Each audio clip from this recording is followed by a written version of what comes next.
tous, j'espère que vous allez bien. Comme vous le savez sans doute, je suis en plein déménagement, donc je ne vous le cache pas, hein, vous pouvez le voir, j'ai des caisses là. Mais comme ça se prête complètement à la vidéo d'aujourd'hui, je l'assume pleinement.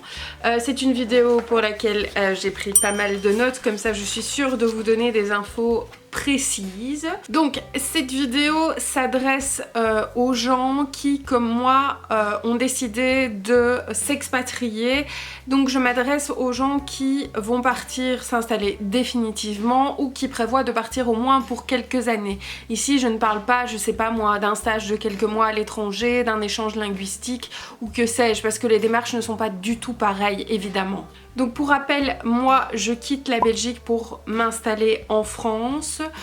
Donc je parle évidemment de mon expérience personnelle, bien que il faut savoir que grosso modo les démarches au sein de l'Union Européenne sont à peu près les mêmes. Mais donc si jamais vous quittez l'Union Européenne pour partir, je sais pas moi, au Canada, Bali, peu importe, cette vidéo peut quand même vous intéresser puisque les documents de votre pays d'origine, ce sera sans doute à peu près les mêmes que ceux que je vais vous présenter aujourd'hui. Alors la première chose très importante, c'est qu'il faut que vous sachiez exactement quand vous partez. Alors ça peut paraître bête hein, comme ça, mais on peut se dire oui, je prévois de partir d'ici quelques mois. Tant que c'est aussi flou que ça, vous ne pouvez pas entamer toutes les démarches que je vais vous présenter. Parce que même dans l'obtention des documents, ils ont une durée de validité. Donc c'est important que vous sachiez, à quelques semaines près, hein, on n'est pas à 1 ou 2 semaines près, mais que vous sachiez vraiment, tiens, c'est tel mois que je pars, parce que sur base de ça, vous allez pouvoir ensuite faire vos démarches, aller voir votre employeur, etc. Et bien justement, parlant d'employeur, c'est une des premières choses que vous allez devoir faire si vous avez un travail, c'est qu'il va falloir prévenir votre employeur puisque vous allez avoir des délais de préavis à respecter. Maintenant, il peut y avoir des arrangements entre vous à partir du moment où vous êtes transparent avec lui et que vous lui expliquez votre projet. Lui peut décider qu'il y ait une rupture par commun accord, que lui-même vous donne votre préavis, ce qui serait honnêtement l'idéal pour vous, surtout si vous n'avez pas encore de travail dans votre nouveau pays.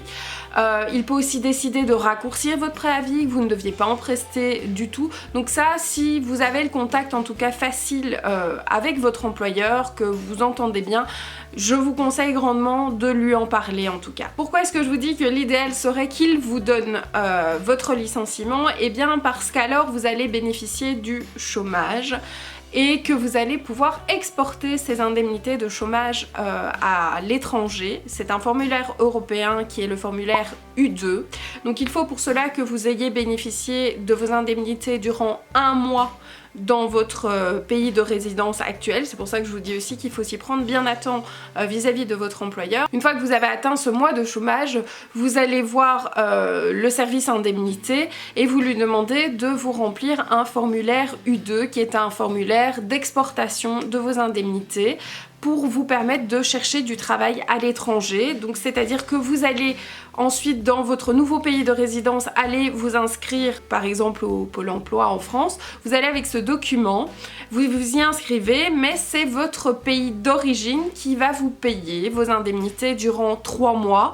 C'est renouvelable ensuite encore 3 nouveaux mois sous certaines conditions, mais pour vous donner 3 mois pour chercher du travail dans ce nouveau pays. Donc ça peut être quelque chose de très intéressant si vous n'avez pas encore trouvé de travail au moment de votre départ. Deuxième possibilité, qui est celle que moi j'ai choisie, c'est-à-dire que vous pouvez demander, toujours au service indemnité de chômage, de vous remplir un formulaire U1, qui est un formulaire qui va retracer votre parcours professionnel et qui va ouvrir aussi des droits dans votre nouveau pays, c'est-à-dire que quand vous allez y aller, vous n'allez pas directement bénéficier du chômage malheureusement puisque vous n'aviez pas rempli les conditions. Il n'empêche que si jamais vous trouvez un travail sur place qui ne dure que quelques jours, un intérim ou un CDD, eh bien vous allez pouvoir bénéficier ensuite d'un chômage complet puisqu'on va se baser et sur cette prestation dans le nouveau pays mais aussi sur vos anciennes prestations. Donc c'est quand même intéressant, ça permet de faire valoir le travail que vous avez effectué et de ne pas vous dire voilà j'ai tout perdu en arrivant. Non, vous gardez quand même certains droits. Alors toujours au sujet du travail, voilà, je vous donne un conseil. vous en faites ce que vous voulez, mais moi personnellement, de tout ce que je vois, je déconseille en tout cas grandement de partir à l'étranger vous installer si vous ou votre conjoint n'a pas de travail. Par exemple, moi, mon mari, lui, il va continuer son activité professionnelle puisqu'il peut l'exercer peu importe le pays dans lequel on va. Donc c'est un salaire qui est déjà garanti, peu importe si moi je rapporte ou pas des sous dans un premier temps. C'est très important parce que ça va vous faciliter les choses pour vous trouver un logement, pour avoir un compte en banque sur place, pour plein de démarches. Le fait d'avoir déjà un travail, dites-vous que pour toute la paperasse ensuite, c'est beaucoup plus facile. Au niveau de votre carte d'identité, si vous restez en Europe, sachez qu'elle est totalement valable. Maintenant, si vous décidez de partir plus loin, il vous faudra obligatoirement un passeport et là je vous donne un conseil, c'est de vous y prendre bien à temps parce que les délais qu'on donne pour les passeports, ça arrive tellement souvent qu'en fait le délai soit plus long, qu'on se trouve dans une situation embarrassante. Je sais qu'il y a moyen pour les passeports en tout cas de faire une procédure, une demande de procédure express, mais encore faut-il rentrer dans les conditions, vous payez ça plus cher, donc l'idéal c'est de vous y prendre bien à temps, comme ça vous êtes bien tranquille. Il n'y a pas tout le stress qui va avec. Sachez aussi que avec votre carte d'identité, quand vous arrivez dans le nouveau pays, donc pour peu que ce soit toujours au sein de l'Europe, vous présentez votre carte d'identité, vous pourrez ensuite vous faire un titre de résidence, ça dépend un petit peu du pays dans lequel vous allez, je ne connais pas toutes les démarches, mais voilà, les choses se feront petit à petit. Moi évidemment, ma démarche est un petit peu différente, puisque moi je viendrai dans le nouveau pays, donc en France, avec la nationalité française, puisque étant mariée à un Français depuis 6 ans, j'ai fait ma demande de double nationalité avant même de savoir que j'allais partir en France, parce que je me suis dit c'est un projet qu'on mettra sans doute à exécution un jour ou l'autre, je ne savais pas du tout quand. J'avais envie d'avoir la nationalité française, ça faisait tellement longtemps que j'allais en France, pour moi c'était vraiment comme ma seconde patrie, donc je trouvais ça totalement logique. Mais sachez en tout cas que moi ça va me faciliter les choses, mais que je m'y suis prise bien à temps aussi, puisque il y en a eu pour au moins 1 an de démarche entre obtenir tous les papiers qu'il demandait, constituer le dossier, l'entrevue, première entrevue, deuxième entrevue, ensuite réceptionner un acte de naissance, puis ensuite faire la demande de carte d'identité. Et à l'heure actuelle, je n'ai toujours pas ma carte d'identité alors qu'on part bientôt. Tout ça parce que je dépends des délais administratifs et que même si j'ai mis toute ma bonne volonté, ben malheureusement, voilà, c'est comme ça, on me donne un certain nombre de semaines et c'est compliqué de savoir exactement quand on va le recevoir. Donc voilà, faites en sorte de faire ça bien à temps. Moi c'est pas trop grave si je dois revenir pour chercher mon titre, parce que ce sera quelques centaines de kilomètres, c'est chiant, mais c'est pas trop grave. Mais quelqu'un qui a pris l'avion et qui est parti beaucoup plus loin, cet aller-retour là est certainement beaucoup plus compliqué à gérer que le mien. Moi évidemment, grâce à ma carte d'identité française, ça fera que quand j'irai en France, eh bien je ne serai plus considérée comme une expatriée belge, mais bien comme une Française qui rentre en France, comme mon mari, et donc ça va évidemment me permettre de pouvoir me domicilier sans problème, de pouvoir avoir un compte en banque sans problème, de chercher du travail plus simplement. Enfin, ça a plein d'avantages que je pense que je ne mesure pas encore totalement. Alors au niveau de la sécurité sociale, il est important aussi avant de partir que vous demandiez à votre mutuelle de vous fournir un formulaire E104. C'est un document qui va retracer en fait votre historique d'assurance, de résidence et de travail, et qui donc va vous faciliter la vie quant à l'ouverture de vos droits en matière de sécurité sociale dans le nouveau pays. Aussi important, 1 à 2 mois avant votre départ, demandez en double exemplaire tout ce qui est extrait d'acte de naissance, acte de mariage, casier judiciaire, etc. Tous ces documents-là. Je dis 1 à 2 mois avant votre départ, ne le faites pas trop tôt parce que ces documents ont une durée de validité généralement de 3 mois.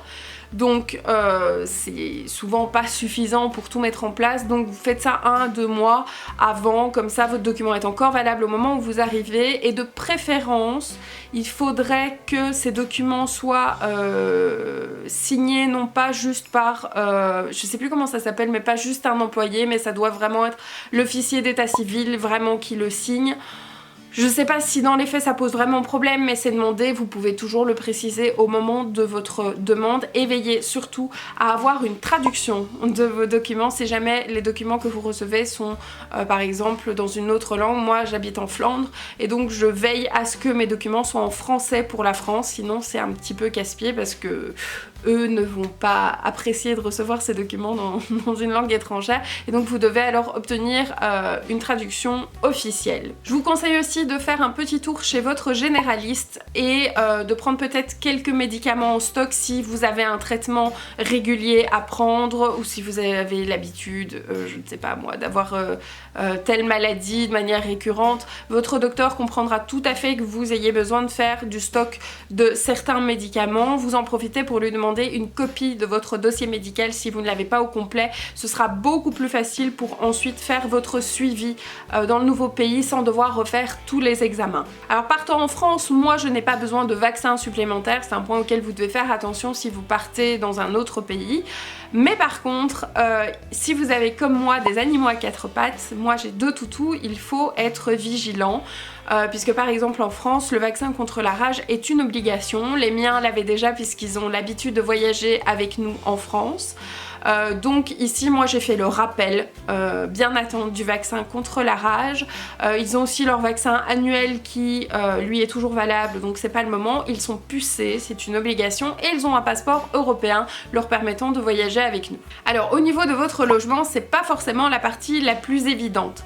Sachez que quand vous venez d'un pays étranger, acheter directement est pas ce qui est le plus facile, donc il est parfois préférable d'opter pour une location dans un premier temps et encore là ça risque de ne pas être évident non plus et peut-être une fois sur place d'envisager un achat si jamais ça vous intéresse. De toute manière je vous conseille pour trouver une location ou un achat, de venir plusieurs fois sur place, de peut-être si c'est loin vous prendre 1 à 2 semaines de vacances là-bas pour un petit peu déjà commencer vos démarches, mais tout faire de loin, à moins de passer par un organisme qui, je sais pas, par exemple vous allez enseigner à l'étranger et il y a un organisme qui prend tout en charge et tout ça c'est très différent, mais autrement je vous conseille d'aller sur place. Voilà, moi Benjamin est allé sur place, c'est beaucoup plus facile quand on fait des allers-retours sur place, je dis beaucoup sur place, plutôt que de tout faire depuis internet, bien que plein de choses puissent se faire depuis internet, rassurez-vous, mais rien ne vaut un contact en vrai de toute manière. Sachez en tout cas que de manière générale, tout ce qui est logement, banque, c'est la partie la plus compliquée et ça a été la partie la plus compliquée pour nous alors que honnêtement nous sommes dans une situation idéale. C'est-à-dire que Benjamin a un compte déjà en France, donc on ne doit pas en ouvrir un. C'est merveilleux, il est français, il a son compte depuis bien longtemps, donc on a pu travailler avec sa banque, c'était l'idéal. Maintenant, il n'empêche que passer d'une banque belge ici à une banque française n'a pas été évident parce que là où moi je pensais que l'Europe c'est cool, ils communiquent entre eux, ce n'était pas le cas. Et donc il a fallu qu'on donne des garanties et qu'on prenne même certains risques pour les gens en tout cas dans votre nouveau pays, même si vous dites que vous êtes un bon payeur, que vous avez éventuellement des sous de côté, que vous avez une bonne situation, eux ont du mal à voir ces garanties parce qu'ils ne peuvent pas prendre de garantie sur des choses qui sont situées à l'extérieur du pays. Voilà, même si par exemple Benjamin lui un travail qui va continuer là-bas, mais il a fallu qu'ils analysent quand même nos impôts en Belgique. Il a fallu quand même qu'ils comprennent comment Benjamin était payé parce qu'en plus ça, il a un statut un petit peu particulier en tant qu'artiste. Et tout ça, ça a donné des semaines et des semaines de négociations. Donc vous devez vous y attendre. Cette partie-là sera compliqué et ce pour une location ou pour un achat. Voilà, je pense vraiment que c'est la partie la plus stressante, ça a été la partie la plus stressante pour nous. Aujourd'hui on arrive à terme de toutes ces négociations, mais croyez-moi, j'y ai laissé des crampes d'estomac quoi. Donc ce que je vous conseille aussi, c'est, comme je viens de vous le dire, on avait des sous de côté, ayez des sous de côté, des liquidités, ne fermez surtout pas vos comptes dans votre pays d'origine, gardez-les bien ouverts avec des sous dessus, ayez une Visa, une Mastercard ou quoi pour pouvoir payer à l'étranger sans problème. C'est essentiel parce que le temps que tout se mette en place, vous risqueriez de vous retrouver sans compte en banque, sans liquidité, et ça c'est juste pas possible. Et c'est pas seulement pour un road trip en Indonésie que je vous dis ça, c'est valable pour un pays qui est situé juste à côté du vôtre, hein, puisque moi c'est le cas, donc juste en France, rien que les démarches administratives sont complètement différentes. En Belgique on fonctionne beaucoup par carte, par virement bancaire, en Belgique il n'y a plus de chèques, donc voilà, les systèmes sont tellement différents que c'est important que vous ayez vraiment ce backup là et que vous puissiez payer des choses pour vous nourrir, pour vous loger, pour n'importe quoi, mais faites-y attention. Alors prévenez aussi rapidement tous les abonnements auxquels vous avez souscrit que vous allez donc partir. Vous pouvez même donner une date en avance, j'ai fait ça pour internet par exemple. Voilà, téléphonie, faites bien à temps relevé de gaz, électricité, tout ça. Par contre, je vous donne un conseil, gardez votre abonnement de téléphonie mobile dans un premier temps, parce que tant que vous n'êtes pas sur place, vous n'allez pas souscrire à un abonnement et vous avez besoin de rester joignable et de vous-même de pouvoir rejoindre des gens. Donc nous, on va garder notre abonnement de téléphonie belge le temps d'être sur place, et on va peut-être même avoir une double SIM et avoir un abonnement belge et français pour que nos amis, tous les gens qu'on connaît qui ont notre numéro et auxquels on ne pense pas, puissent encore nous joindre. Ce sera peut-être un tout petit abonnement où on fera peut-être du prepaid pour payer 5 € par mois, mais voilà, ce sera une grande facilité en tout cas. Si vous avez une voiture comme nous et que vous partez avec votre voiture, je vous conseille aussi de garder votre assurance voiture le temps que vous puissiez tout mettre en ordre dans votre pays d'accueil, parce que c'est hyper dangereux et totalement illégal de se retrouver sans assurance, et le temps que vous soyez domicilié et tout ça, ben, vous allez vous retrouver dans une période de battement. Donc gardez bien votre assurance. Généralement les préavis pour ça ne sont pas très longs, ça va de quelques semaines à un mois maximum, donc il sera grand temps de tout remettre en ordre une fois que vous êtes sur place. Mais nous en tout cas on garde bien nos assurances voitures. Malheureusement pour l'assurance maladie c'est un petit peu différent, puisque à partir du moment où vous serez rayé des registres, eux sont très rapidement informés. Donc il arrive, et ça j'ai lu des témoignages, que pour plein de gens ils se retrouvent sans assurance maladie durant un mois voire plus, parce qu'il y a des périodes de battement, parce que parfois il y a des stages d'attente, il faut essayer de remettre tout ça en place. Bon, normalement si vous venez avec un document de la mutuelle certifiant vos prestations et tout ça, ça facilite grandement les choses, et c'est pour ça que je vous dis qu'il le faut absolument. Mais voilà, ça arrive d'avoir une période de battement, et c'est pour ça aussi qu'avoir quelques médicaments au stock de la part de votre docteur, ça peut vous aider.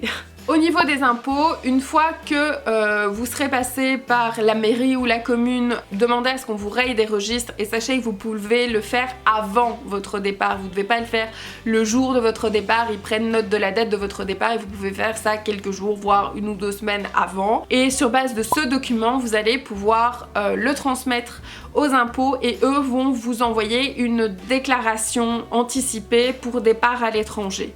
Donc voilà, même ça c'est très facile, moi je les avais contactés pour savoir comment faire, ils m'ont expliqué, no stress, tout va bien, on vous envoie ce qu'il faut. D'ailleurs, comme généralement ce qu'on vous envoie c'est par la poste, et qu'il y a de fortes chances pour que vous ayez déménagé au moment où on vous envoie les documents, prévenez tout ça et souscrivez auprès de la poste à un service qui vous permet de rediriger votre courrier. Nous c'est ce qu'on va faire, ce sera beaucoup plus simple. Vous n'aurez peut-être pas encore de nouvelle adresse, et nous ce sera notre cas, on ne sera pas encore directement domicilié, c'est pas grave, faites rediriger votre courrier vers une personne de confiance, un ami, un membre de votre famille, comme ça vous êtes sûr que vous récupérez tout ça. Vous pouvez le faire durant 1 à 3 mois, vous êtes tranquille, ça coûte un petit peu de sous comme ça à l'étranger, mais c'est un truc comme 100 €, mais c'est tellement important plutôt que de passer à côté de courriers super importants. Donc voilà, moi par exemple j'ai fait une demande d'équivalence de mes diplômes. Ça c'est un truc que vous pouvez aussi faire, ça peut être pratique, parce que même qu'il est marqué que mes diplômes sont européens, j'ai compris en France que c'était pas totalement le cas, et qu'il valait mieux que je reçoive une attestation de la France, mais je me suis rendu compte qu'en faisant la demande maintenant, je la recevrai sans doute 1 ou 2 mois après mon départ. c'est pas grave, ça m'a pas empêché de faire la demande parce que bon, j'avais pas perdu du temps, mais donc le fait de rediriger mon courrier fait que justement je suis sûre de les recevoir. Aussi, quand vous arrivez dans votre pays d'accueil, très rapidement rendez-vous au consulat ou à l'ambassade pour vous inscrire et continuer à faire valoir vos droits dans votre pays de départ. L'ambassade et le consulat, c'est là que vous allez pouvoir continuer à exercer votre droit de vote dans votre pays de départ. C'est là que vous allez pouvoir commander tout ce qui est extrait d'acte de naissance, vous faire votre renouvellement de carte d'identité, etc. Donc c'est super important d'être bien en ordre, et si jamais vous avez des soucis dans votre pays d'accueil, eux peuvent aussi intervenir et vous fournir les documents qu'il faut, etc. Donc ils peuvent un petit peu servir de médiateurs, donc franchement faites les démarches même si c'est un petit peu chiant au départ. Au niveau du déménagement en lui-même, moi je vous conseillerais de voyager léger. Les déménagements par cargo, par gros camion et tout ça, ça coûte super cher, et parfois quand vous y réfléchissez, à moins d'avoir des meubles, je sais pas moi, Louis XV, ça n'en vaut pas forcément la peine. Du Ikea, ça se revend, ça se rachète. Je vous dis ça parce que j'ai principalement du Ikea, et donc nous on a décidé de revendre au maximum pour voyager le plus léger possible. Nous on va passer par des camionnettes qu'on loue et qu'on conduit, donc on a tous les deux un permis B, et il faut savoir que on peut louer des camionnettes sous permis B qui représentent déjà quasiment 20 mètres cubes, enfin je veux dire c'est pas mal hein. On a prévu qu'on ferait sans doute 2 allers-retours pour emporter les choses auxquelles on tient, des livres, des vêtements, des chiens, non mais pas des chiens dans des cartons. Toutes ces choses là. Donc le reste nous on revend. Moi j'ai déjà mis des annonces sur Marketplace. En fait il y a déjà plus de la moitié qui est partie, donc ça marche plutôt bien. Mais donc sachez-le, ça peut être l'occasion de faire un grand tri, de repartir à zéro dans un nouvel endroit, un nouveau pays, sans ramener 50 000 choses, 50 000 cours qu'on a gardés depuis ses maternelles et ses primaires. Voilà, si vous le pouvez, faites des brocantes, jetez, triez, vendez. C'est l'idéal. De manière générale, ne vous tracassez pas trop au niveau des démarches. Parce que ce qui est magique à l'ère d'internet, c'est qu'il y a beaucoup de choses maintenant qui peuvent se faire en ligne, et vraiment, moi j'ai pas dû beaucoup me déplacer. Je pensais devoir me déplacer davantage, et en fait je me suis rendu compte qu'en m'y prenant à temps, je pouvais demander plein de choses par email et qu'on me les envoyait comme ça, ou ensuite par courrier. Et encore, il y a plein de choses que vous pouvez faire ensuite dans votre pays d'accueil. Moi j'ai encore des démarches que je compte faire depuis là-bas. Alors évidemment c'est la France, donc c'est pas très loin, et la redirection de courrier est pas très compliquée, mais voilà, de manière générale, il n'y a pas lieu de trop se stresser non plus. Bon bien écoutez, je crois que j'ai tout passé en revue. J'ai peut-être oublié des trucs, mais là il n'y a rien qui me revient. Bon évidemment si vous avez des enfants, il y a d'autres démarches à faire au niveau de la scolarité qui est une obligation, mais moi j'ai pas d'enfants, donc voilà, je me concentre pas dessus. Mais pensez-y, si jamais vous avez des petits, moyens, grands bouts, hein, je ne sais pas. Sinon je crois que comme moi, vous êtes prêts pour la grande aventure. N'hésitez pas à liker cette vidéo si elle vous a plu, à vous abonner et à activer la petite cloche pour me suivre dans mes grandes aventures justement. Et n'hésitez pas non plus à commenter pour partager ensemble nos expériences dans les commentaires. Moi je suis preneuse de conseils, et si jamais je peux vous en donner, c'est avec plaisir que je le fais. Bon et bien sur ce, je vous fais des gros bisous et je vous dis à très bientôt dans une prochaine vidéo.